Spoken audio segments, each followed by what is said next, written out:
So now let's see how we can work around with the radial reveal effect inside of HitFilm.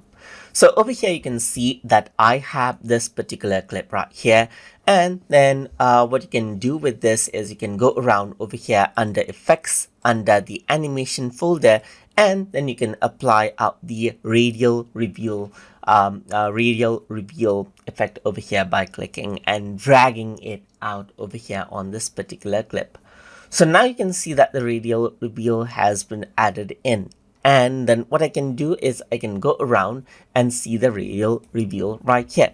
So what you can do is you can go around and change around the reveal length right here. So you can go around and see the length has been changed, and you can go around and change around the conceal length as well. So the conceal is the one for the end right here, just like this. So that is what you have.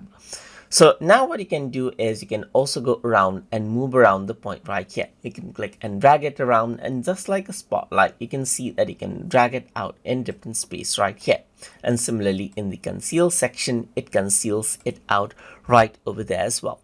You can go around and change around the gradient size as well. Like you can go around and increase out the size right here, increase out the size or decrease out the size accordingly, just like this, and click and drag around the dot as you like right here.